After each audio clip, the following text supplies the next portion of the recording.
கலிஃபோர்னியால இருக்கும்போது, Thanksgiving sale வரும்போது, என்னலாம் வேணும்னு லிஸ்ட் அவுட் போட்டு வாங்குன காலம்லாம் போயி, இப்போ இருக்கிறத எப்படி காப்பாத்திக்கலாம் அப்படிங்கிற நெலைம வந்துருச்சு.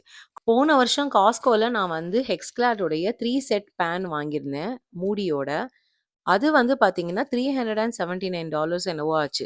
ரொம்ப யோசிச்சு தான் நான் வாங்குனேன். பட் ஆனா வந்து அது வொர்த் அப்படின்னு தான் நான் சொல்லணும். ஆனா, எனக்கு அது 1 இயர்க்குள்ளேயே என்ன ஆயிடுச்சுன்னா, நடுவுல வந்து ஒரு மாரி ஸ்க்ராட்ச் எல்லாம் விழ ஆரம்பிச்சுருச்சு. நான் வந்து யூசுவலாவே நான்ஸ்டிக்ல வந்து நம்ம வந்து சிலிக்கான் இதுதான் யூஸ் பண்ணுவோம். ஆனா, எப்பயாச்சும் கரண்டி போடலாம். ஆனா, இந்த ஹெக்ஸ்கிளாட்ல ஆக்சுவலா கரண்டி போட்டாலும் ஒண்ணும் ஆகாதுன்னு தான் சொல்லியிருந்தாங்க. லைஃப் டைம் வாரண்டி அப்படின்னு சொல்லியிருந்தாங்க. வாங்குன புதுசுல நல்லா தான் இருக்கும்னு நம்பி நம்ம வாங்கும்போது, லைஃப் டைம் வாரண்டிய பத்திலாம் யாரு கவலைப்பட்டா? அப்படின்னு தான் தோணுச்சு எனக்கு.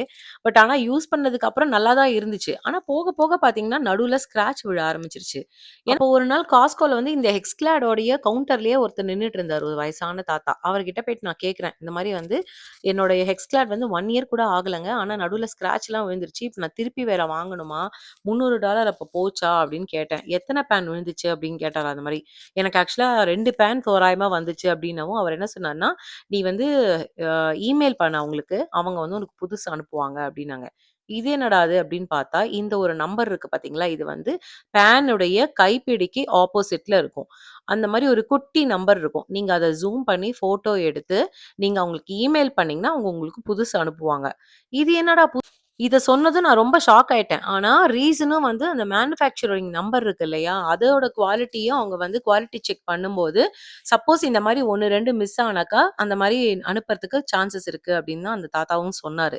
அண்ட் அந்த ஹெக்ஸ்கிளாட்ல இருக்கிற கஸ்டமர் கேர்ல மெம்பரும் அப்படிதான் சொன்னாங்க. இப்ப இந்த உள்ள இருக்கிற ஸ்க்ராச்சஸ்லாம் பார்த்தீங்கன்னா, நான் பண்ணது கிடையாது. ஏன்னா கரண்டிய வச்சு அப்படி சொரண்டி, சொரண்டி பண்ற சமையலும் இதுல பண்ண மாட்டேன் நானு. ஆனா வந்து அது ரொம்ப ஜென்யூனா இருக்கவும், அவங்க அத கன்சிடர் பண்ணி எனக்கு புதுசு இது பண்ணாங்க. அப்புறம் அவரு இன்னொன்னும் சொன்னாரு. அதாவது இத வந்து ஒழுங்கா சீசன் பண்ணணும் அப்டின்னாரு. அத நெக்ஸ்ட் வீடியோல நான் சொல்றேன். கண்டிப்பா யாருக்காவது யூஸ்ஃபுல்லா இருக்கும்னு நம்புறேன் இந்த வீடியோ. நெறைய பேர் வீடியோ பார்க்குறீங்க. கண்டிப்பா உங்களுக்கு என் சேனல் புடிச்சிருந்ததுன்னா, சப்ஸ்கிரைப் பண்றதுக்கு கன்சிடர் பண்ணுங்க. இன்னொரு வீடியோல பார்க்கலாம். பாய்.